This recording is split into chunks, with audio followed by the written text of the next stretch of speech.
이 시간은 은혜를 온전히 바랄지어다 라는 제목으로 같이 하나님 말씀을 나누는 시간을 갖도록 하겠습니다. 오늘 본문에서 베드로전서 1장 13절 후반부에서는 은혜를 온전히 바라는 사람이 되라고 하셨습니다. 은혜가 무엇입니까? 자격이 없는 사람에게 주어주시는 하나님의 사랑을 은혜라고 합니다. 리스트로 벨이라는 사람이 쓴 은혜, 하나님의 은혜라는 책을 읽었습니다. 그 책에서 나오는 실화입니다. 이 주인공이 스테판이라는 여자인데 미국인 아버지와 한국 어머니를 둔 호녀라입니다.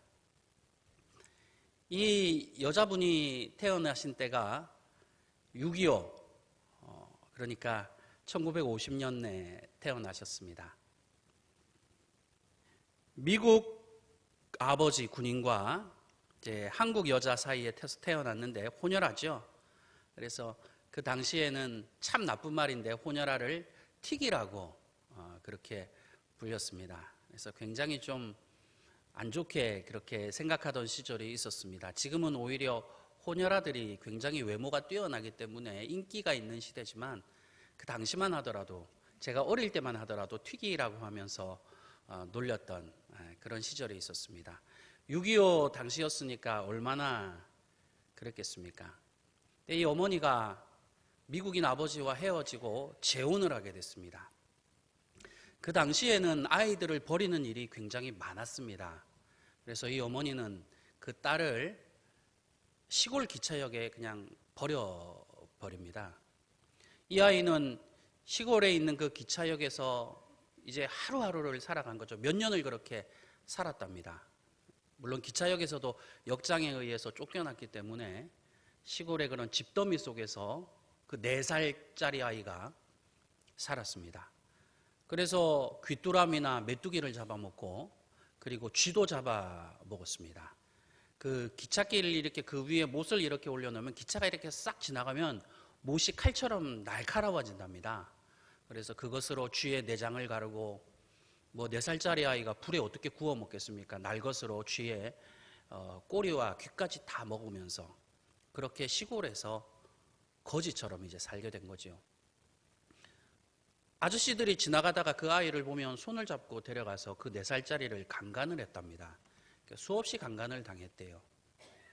그리고 그 당시만 하더라도 호녀라는 더럽다라는 사회적 인식에 있어서 지나가는 사람들이 그 아이를 죽이려고 했던 적도 많았답니다. 그래서 아이를 우물에 빠뜨려서 죽이려고 했고, 또 어떤 사람은 그 당시만 하더라도 시골에 물레방아가 있었는데 물레방아에 손발을 묶어놓고 가버린 거예요. 그러니까 이렇게 막 돌면서 물속에 들어가면서 막 입과 코에 모래와 물이 들어가면서 코와 입에서 피가 솟구쳐 오르고 그렇게 수많은 죽을 고비를 넘기게 되었습니다. 그래서 시골에서 3년을 살다가 7살이 되던 해에 대전까지 흘러가게 됐습니다. 대전에 강둑에 가면 다리 아래에 거지굴들이 당시에만 해도 있었다고 합니다. 거지촌이죠. 수백 명이 모여서 살았는데 거기서 이 아이도 살게 되었습니다. 거기서 뭐 두들겨 맞기도 하고 밤마다 남자들에게 강간을 당하며 그 7살짜리 아이가 너무 괴로웠답니다. 사는 것 자체가. 그래서 죽고 싶었는데 죽을 수도 없고 그렇게 너무 고통을 당하면서 살았습니다. 사랑이라는 단어를 알지를 못했답니다. 당시 한국에 콜레라가 유행이었습니다. 이 아이도 콜레라에 걸려서 그러니까 이제 거지굴에 있던 사람들이 이 아이를 당시에는 그냥 쓰레기 더미에 그냥 이렇게 쓰레기 그 집화장에 그냥 시체를 버렸대요. 그래서 이렇게 버려두고 이 아이가 이제 거의 죽게 된 거죠. 그때 그 쓰레기장을 지나가는 한 외국인 여자가 있었습니다. 그 여자는 스웨덴에서 온 루터교회 의료 선교사였던 에릭슨이라는 간호사였습니다. 간호사가 이렇게 쓰레기장을 지나가는데 아이 시체가 있는 거예요. 죽은 줄 알았답니다. 근데 그때 하나님의 음성을 들었습니다. 이 아이는 내 것이다. 그래서 이 에릭슨 간호사가 너무 놀라서 그 아이를 들어보니까 살아있는 거예요. 숨이 아주 미약하게 살아있어서 그 아이를 데리고 자신이 일하던 고아원으로 들어갔는데 그게 바로 기독교 구호단체인 월드비전이 운영하는 고아원이었습니다. 이 스테파니는 물론 그때는 이름이 없었죠. 이 아이는 거기서 이제 몇 년 만에 지붕이 있는 곳에서 잠을 자게 된 거예요. 어느 날 이 여자아이가 한국에서 살고 있던 미국인 그 부부 집에 식모로 들어가게 됩니다. 그런데 이상해요. 이 아이에게 일을 시키지 않는 겁니다. 깨끗하게 씻겨주고 예쁜 옷을 입혀주고 고기도 먹여주고 영양제도 주고 밤마다 따뜻한 이불자리에 재워주고 그리고 때때로 그 아이를 위해서 울면서 기도도 해주었습니다. 그리고 그 여자아이에게 스테판이라는 이름을 지어주었습니다. 하루는 이 소녀가 같은 동네에 사는 이제 한국에서 사니까요. 같은 한국 친구들이랑 놀면서 이런 얘기를 했습니다. 이 미국인 부부 참 바보 같아. 나한테 일을 안 시켜. 나한테 너무 잘해줘. 이러니까 그 한국인 꼬마아이가 친구가 깜짝 놀라면서 야, 너 그 집에 입양된 거야. 너는 그 집의 딸이라는 거 몰랐니? 그러니까 이 아이가 충격을 받은 거예요. 그래서 막 뛰어가면서 집으로 달려갔어요. 그래서 미국 부인에게 이렇게 말을 했습니다. 여사님, 제가 당신의 딸인가요? 미국 부인은 눈물을 흘리면서 대답했습니다. 그럼 스테파니, 너는 내 딸이란다. 그때의 그 감격을 이루 말할 수가 없었답니다. 알고 봤더니 이 미국인 부부는 한국에서 일하던 선교사 부부였어요. 그래서 그 아이를 불쌍히 여기고 자신의 딸로 입양했던 겁니다. 스테파니는 17살에 미국으로 들어가게 됩니다. 그리고 고등학교 축제에서 올해의 여왕으로 뽑히기도 했습니다. 미국에서 모범시민상을 타기도 했습니다. 나중에 선교사와 결혼을 해서 자신처럼 상처받은 사람들을 상담하는 일을 하면서 살았답니다. 이 스테파니가 이렇게 그 책에서 이렇게 고백하고 있습니다. 저는 부모님으로부터 하나님의 은혜를 알게 되었습니다. 자격 없는 사람을 자녀로 삼아주시는 것, 이것이 하나님의 은혜입니다. 우리는 많은 은혜를 받았습니다. 건강의 은혜를 받았고 좋은 부모님 밑에서 태어난 은혜도 받았습니다. 평안의 은혜도 받았습니다. 밥도 굶지 않고 살아가니까 물질의 은혜도 받은 것 같습니다. 이 수많은 은혜 가운데 우리가 받은 가장 큰 은혜가 무엇입니까? 하나님의 자녀가 된 것입니다. 하나님을 우리의 아버지라고 부를 수 있는 것이 가장 위대한 은혜입니다. 오늘 본문 베드로전서 1장 17절 말씀입니다. 외모로, 그 다음 거예요. 외모로 보시지 않고 각 사람의 행위대로 심판하시는 이를 너희가 아버지라 부른즉. 우리가 주님께 받은 은혜가 무엇이라고요? 하나님을 우리의 아버지라고 부를 수 있게 되었다. 우리는 은혜 받을 만한 자격이 없는 사람들입니다. 죄인입니다. 날마다 실수합니다. 성격은 또 어떻습니까? 성격도 참 뭐 그렇게 좋다고 할 수는 없지요. 걸핏하면 화내고, 목사님도 부부싸움 하세요? 아이고, 당연한 걸 가끔 묻는 분들이 계세요. 아이고, 목사는 사람 아닙니까? 아유, 저도 신혼 초에 많이 싸웠습니다. 불평, 불만은 또 얼마나 많은지요. 이런 우리가 어떻게 감히 예수님의 은혜를 구할 만한 자격이라도 있겠습니까? 은혜 받을 존재가 아닙니다.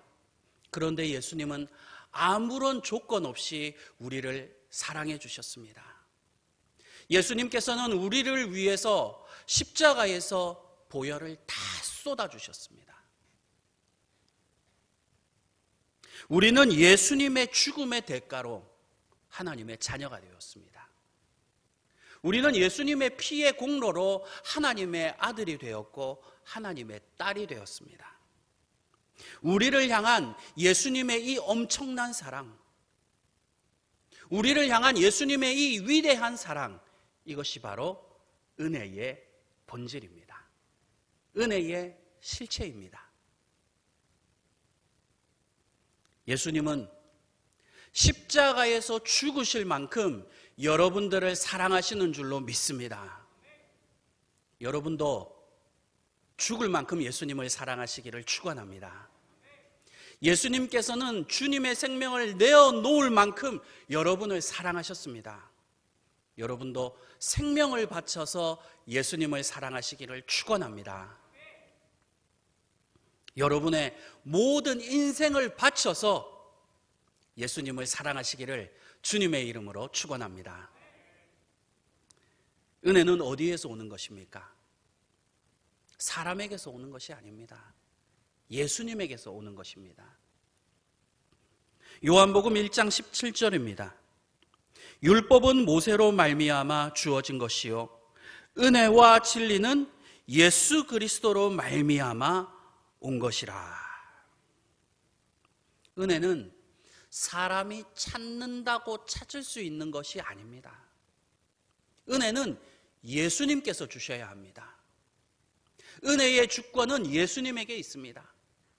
예수님께서 은혜를 주시지 않으면 은혜를 받지 못하는 것이고, 예수님께서 은혜를 주시면 은혜를 받는 것입니다. 왜냐하면 은혜는 예수 그리스도로부터 오는 것이기 때문입니다. 한 번은 제 핸드폰이 사라졌습니다. 아무리 찾아도 보이지 않았습니다. 빨리 일을 보러 나가야 되는데 큰일 났습니다. 우리나라 사람들 그렇지요. 핸드폰이 없으면 불안하지 않습니까? 화장실 갈 때도 휴지는 안 들고 가도 핸드폰은 꼭 들고 가야 되거든요. 저만 그런가요? 아니, 일을 보러 나가야 되는데 핸드폰이 없어요. 교회에서 연락이라도 오면 어떻게 합니까? 막 여기저기 찾아봤는데 아유 찾았어요. 제 손에 들고 있더라고요. 뭘 웃으십니까? 다 그런 일 없으세요? 그런 일 많으시잖아요. 여러분, 눈에 보이지 않는다고 해서 존재하지 않는다고 말하면 안 됩니다. 눈에 보이지 않아도 분명히 존재하는 것이 있습니다. 은혜는 눈에 보이지 않습니다. 은혜가 눈에 보였으면 좋겠어요. 근데 은혜는 눈에 보이지 않아요. 하지만 눈에 보이지 않는다고 해서 은혜가 없다라고 말하면 안 됩니다. 우리는 예수님의 은혜 없이는 한순간도 살아갈 수 없습니다. 한순간도 숨 쉴 수 없습니다. 여러분 인생을 한번 뒤돌아보십시오. 예수님의 은혜가 아닌 적이 없었습니다. 은혜가 없었던 적이 없었습니다. 사실 우리는 날마다 예수님의 은혜 가운데 살아가고 있었습니다. 단지 눈에 보이지 않았을 뿐이지요.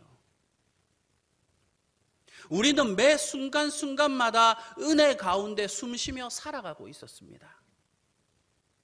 차라리 밥을 먹지 않았으면 밥을 안 먹어도 살 수 있지만 우리는 주님의 은혜가 없으면 단 하루도 살 수 없습니다. 숨을 안 쉬면 안 쉬었지 예수님의 은혜가 없으면 한순간도 견딜 수가 없습니다. 왜냐하면 그리스도인은 은혜로 사는 사람이기 때문입니다. 믿음 없는 사람은 말합니다. 나는 은혜 없이 살 수 있다. 은혜 필요 없다. 은혜 없이 사는 것 대단한 것 아닙니다. 자랑할 만한 것이 아닙니다. 비참한 겁니다. 불쌍한 겁니다. 망하는 줄도 모르고 살아가는 거지요. 죽는 줄도 모르고 살아가는 겁니다. 성경은 세상을 사랑하지 말라는 그런 말씀이 있습니다. 물론 세상을 미워할 필요는 없습니다. 예수님, 하나님께서 세상을 만드셨기 때문입니다. 세상은 선한 것입니다. 하지만 세상은 우리가 극복해야 할 대상이지 사랑의 대상은 아닙니다. 우리가 사랑해야 할 대상은 오직 예수님 한 분밖에 없음을 믿습니다. 왜 세상을 사랑하지 말라고 하셨습니까? 세상의 유혹에 빠져 살면 정신을 차리지 못하기 때문입니다. 그리스도인은 생각 없이 살면 안 됩니다. 정신을 차려야 합니다. 오늘 본문 베드로전서 1장 13절 새번역 성경입니다. 그러므로 여러분은 마음을 굳게 먹고 정신을 차려서. 정신을 차리라고 하셨습니다. 깨어 있어야 합니다. 때때로 우리는 세상의 모든 것을 다 내려놓고 예수님께 집중해야 합니다. 일주일 내내 세상에 빠져 살던 우리의 마음을 다 내려놓고 예수님께 몰입해야 합니다. 주일이 왜 중요합니까? 왜 주일을 지키라고 하셨습니까? 세상의 것들을 다 내려놓는 날입니다. 우리의 영혼과 마음과 육신을 오직 예수님께 집중하는 날이 주일입니다. 그래서 일요일이 아니라 주일, 주님의 날이라고 부르는 겁니다. 저는 항상 잊지 않고 생각하는 것이 있습니다. 어떻게 하면 내 영혼이 예수님으로 충만해질 수 있을까? 어떻게 하면 내가 예수 그리스도로 가득할 수 있을까? 저는 항상 예수님을 생각합니다. 설교를 준비할 때도 저는 항상 신경 쓰는 것이 있습니다. 이 설교를 통해서 성도들의 마음에 어떻게 하면 예수 그리스도를 가득 채울 수 있을까? 어떻게 하면 이 설교를 듣고 성도들을 예수님의 사람으로 만들 수 있을까? 제가 설교하는 유일한 목적은 예수님을 증거하는 데 있습니다. 만약 그 설교에 예수님이 계시지 않는다면 가치 없는 설교입니다. 예수님이 빠져 있는 설교라면 실패한 설교입니다. 누가복음 15장에 탕자 비유가 나옵니다. 방탕한 아들이 하나 나오지요. 아버지를 졸라서 억지로 재산을 받았습니다. 그 받은 재산을 가지고 먼 나라로 가버렸어요. 거기 가서 허랑방탕하게 살았습니다. 매일 술에 빠져 살았습니다. 도박에 빠졌습니다. 창기에게 돈을 다 써버린 거예요. 나중에는 가난해져서 먹을 것이 없었습니다. 배가 얼마나 고픈지 돼지들이 먹는 쥐염 열매를 먹고 살았습니다. 그때 탕자는 아버지를 생각합니다. 아버지의 사랑을 생각합니다. 아버지의 집을 생각합니다.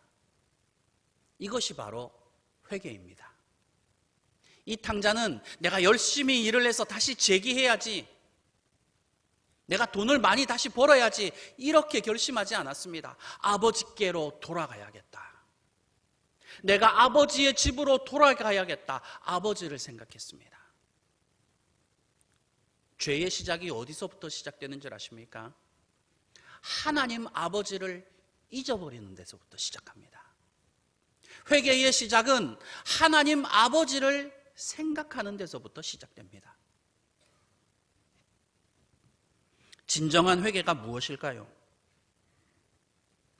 자신의 잘못을 뉘우치는 것입니까?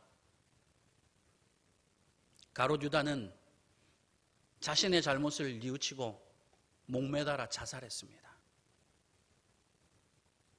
일본 사무라이들은 자신의 잘못을 뉘우치면 칼로 배를 그어서 할복을 했습니다.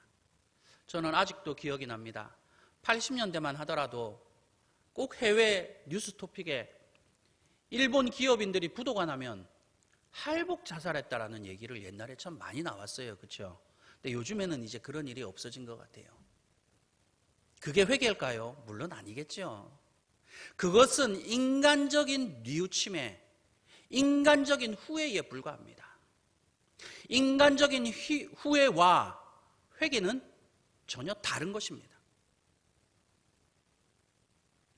진정한 회개는 예수님을 생각하는 데서부터 시작됩니다. 히브리서 3장 1절 말씀입니다. 우리가 믿는 도리의 사도이시며 대제사장이신 예수를 깊이 생각하라. 회개가 무엇입니까? 예수님을 생각하는 겁니다. 예수님의 사랑을 생각하는 겁니다. 예수님의 자비를 생각하는 겁니다. 예수님의 은혜를 기억하는 겁니다. 거기에서 회개가 시작됩니다. 사도 바울이 얼마나 대단한 분입니까? 말하지 않아도 잘 아시죠? 신약 성경의 거의 절반을 지으신 분입니다. 기독교 역사상 한번 태어날까 말까 한 그런 분이지요.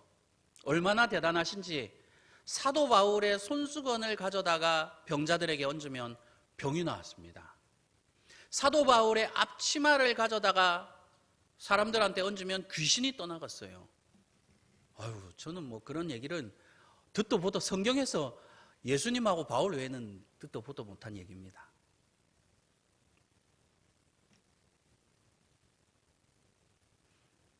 그런데 바울에게는 무서운 질병이 있었습니다.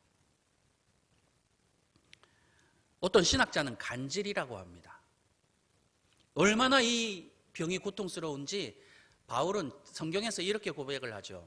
사탄의 가시가 내 육체에 있다. 야, 이런 말 하기 참 어렵잖아요. 내가 집사님 저는 제 몸에 사탄이 여기 있어요. 이런 말을 하기가 어렵잖아요. 그러니까 얼마나 이게 고통스러운지 바울은 사탄의 가시가 내 육체에 있습니다 라고 했습니다. 아니, 그 위대한 사도 바울에게 사탄의 가시라니요. 이해가 되십니까? 왜 하나님께서는 사도 바울에게 사탄의 가시를 주셨을까요? 그것은 바울에게 주신 능력이 너무나도 컸기 때문입니다. 교만해질 수 있었기 때문입니다. 그래서 하나님께서는 사도 바울에게 사탄의 가시를 주셨는데 그 가시 때문에 바울은 항상 예수님을 생각했습니다. 항상 예수님을 의식했습니다. 얼마나 그 고통이 큰지 한순간도 예수님을 생각하지 않으면 견딜 수가 없었습니다. 한시도 예수님을 의식하지 않으면 살 수가 없었습니다. 하나님께서 왜 여러분에게 어려움을 주시는 줄 아십니까? 왜 여러분에게 고난을 주시는지 아십니까? 여러분으로 하여금 예수 그리스도를 항상 생각하시게 만들기 위해서입니다. 여러분, 항상 예수님을 생각하시기를 축원합니다. 항상 예수님을 의식하면서 살아가시기를 주님의 이름으로 축원합니다. 그게 진짜 믿음 아닌가요? 구약 성경을 보면 하나님은 소나 양을 잡아서 제사를 드리라고 하셨습니다. 근데 저는 이게 좀 의문이에요. 하나님은 영이십니다. 영 되신 하나님이 고기를 드실 것도 아닌데 그렇잖아요. 왜 소나 양을 잡아서 제사를 드리라고 하셨을까요? 성경을 보면 예수님께서는 재물을 하늘에 쌓아두라고 하셨습니다. 11조도 드리라고 하셨죠. 예수님은 돈을 탐하셨던 적이 한 번도 없으셨습니다. 예수님께서 은과 금을 좋아하실 만한 분도 아니잖아요. 그런데 왜 재물을 바치라고 하셨을까요? 그것은 보물이 있는 곳에 마음도 있기 때문입니다. 사랑하는 사람에게는 돈을 아무리 써도 아깝지 않지요. 여러분, 자녀들에게 옷도 사줘, 밥도 사줘, 용돈도 줘, 아프면 병원에 다 데려가줘, 재산을 다 팔아서 자식들 뒷바라지 하잖아요. 근데 아깝다고 생각하신 적 있으십니까? 없으시죠? 그런 말이 있어요. 자식한테 하는 거 10분의 1만 부모한테 하면 효자라는 말을 듣는다. 그런데 하나님이 그렇게 만들어 놓지 않으셨어요. 하나님은요, 자식한테 모든 사랑이 다 가게 만들어 놓으셨어요, 사람을. 그리고 그게 정상이고요. 그렇게 사는 게 자연스러운 거예요. 그런데 자녀들에게 돈을 물 쓰듯이 써도 아깝지가 않아요. 왜 그럴까요? 사랑하니까 그런 거예요. 사랑하면요, 아무리 돈을 써도 아깝지 않고요, 또 돈을 쓰고 싶고 더 주고 싶고 더 주고 싶죠. 그렇죠. 그런데 돈을 딱 썼는데 아까운 마음이 든다. 그러면 그 사람을 별로 사랑하지 않는 겁니다. 왜요? 보물이 있는 곳에 마음도 가기 때문이에요. 그건 너무 당연한 겁니다. 하나님께서 11조를 바치라고 하시는 것은 물질을 요구하시는 것이 아닙니다. 여러분의 마음을 요구하시는 거예요. 하나님께서 원하시는 것은 여러분의 마음이지 물질이 아닙니다. 오해하시면 안 돼요. 문제는 여기 있습니다. 그런데 우리는 금이나 은 같은 자본주의적 관점에서 우리 자신을 판단하고 있다는 거예요. 오늘 본문 베드로전서 1장 18절입니다. 너희가 알거니와 너희 조상이 물려준 헛된 행실에서 대속함을 받은 것은 은이나 금같이 없어질 것으로 된 것이 아니요. 은이나 금처럼, 은이나 금을 뭐라고 말씀하십니까? 없어질 거래요. 하나님이 보실 때는 그냥 그거는 없어지는 거예요. 여러분, 금반지 없다고 사는데 불편하십니까? 하나도 불편하지 않죠, 그렇죠? 은반지 없다고 불편하십니까? 아이고, 아무렇지도 않아요. 다이아몬드 없어도 불편한 거 하나도 없지요. 왜요? 없어질 것이기 때문이에요.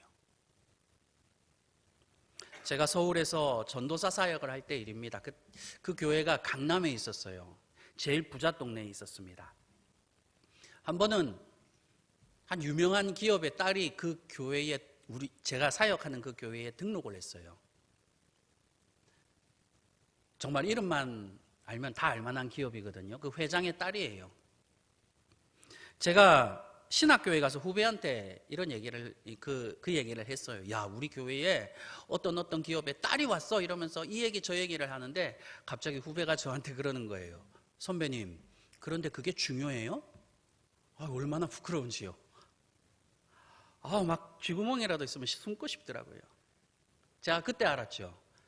아, 내가 세속적 가치관에 쩔어 있구나. 내가 굉장히 그때 창피하고 너무 부끄러웠어요. 후배 앞에서. 제가 그날 이후에 결심한 것이 있습니다. 돈 있는 사람, 힘 있는 사람, 높은 자리에 있는 사람은 가까이 하지 말자. 사람의 본성이 그렇습니다. 돈 있는 사람을 좋아하죠. 그렇죠? 높은 자리에 있는 사람을 좋아합니다. 그래서 그날 이후에는 제가 돈 없는 사람, 약한 사람, 부족한 사람을 가까이 하려고 되게 노력을 많이 했습니다. 우리가 흔하게 저지르는 실수가 있죠. 자본주의적 신앙에 빠지는 겁니다. 오해하지 마세요. 자본주의가 나쁘다는 거 아니에요. 또 김유신 목사 저 빨갱이 아니야. 또 그렇게 생각하지 마세요. 저는 철저한 민주주의 남한 사람입니다. 오해하지 마세요. 자본주의적 신앙이란 좀 더 많은 것, 좀 더 큰 것, 좀 더 높은 것이 복된 것이라는 신앙을 말합니다. 그런데 의외로 현대 기독교가 저부터도 이 자본주의적 신앙에 노출이 되어 있어요. 우리들의 실수죠. 그런데 성경을 보니까 우리만 그런 것도 아니고 마가복음 10장을 보니까 예수님의 제자들도 그랬더라고요. 야고보와 요한 이 두 형제가 예수님께 청탁을 합니다. 예수님, 다음에 하나님 나라에 가시면 우리 두 형제 야고보와 요한 우리 형제인데 우리를 요직에 앉혀주십시오. 저는 주님의 오른쪽에, 제 동생은 주님의 왼쪽에 앉혀주십시오. 의정, 자의정을 해달라. 뭐 그런 말씀이, 그런 청탁이죠. 예수님께서 말씀하셨습니다. 너희는 너희가 구하는 것을 알지 못하고 있다. 너희는 내가 받는 세례를 받을 수 있느냐? 내가 마시는 잔을 마실 수 있느냐? 고난과 고통을 얘기하는 거거든요. 그러니까 야고보와 요한이 예수님 당연합니다. 예수님께서 말씀하셨습니다. 물론 너희가 장담한 대로 내가 받는 세례를 너희가 받을 것이고 내가 마시는 잔을 너희가 마시게 될 것이다. 하지만 나의 좌우편은 하나님께서 정하실 일이다. 그런데 나머지 10명의 제자가 막 화가 난 거예요. 화날만 하지요. 자기들만 높은 자리에 올라가려고 하니까 얼마나 화가 납니까? 서로 막 싸우는 거예요, 제자들끼리. 그러니까 예수님께서 보시고 얼마나 한심하시겠어요. 제자들을 불러서 말씀을 하셨어요. 너희가 천국에서 큰 사람이 되고 싶으냐?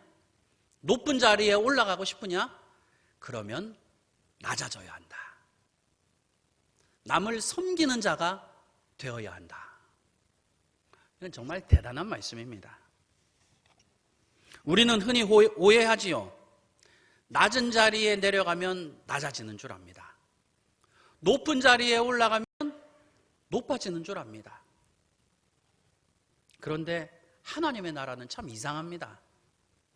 올라가면 낮아집니다. 낮아지면 올라갑니다. 하나님의 나라는 많아지면 작아집니다. 작아지면 많아집니다. 먼저 되면 나중됩니다. 나중되면 먼저 됩니다. 마태복음 20장 16절 예수님 말씀입니다. 이와 같이 나중된 자로서 먼저 되고 먼저 된 자로서 나중되리라. 참 우리는 예수님 말씀 알면서도 그렇게 살기가 참 힘들죠. 저부터도 그렇고요.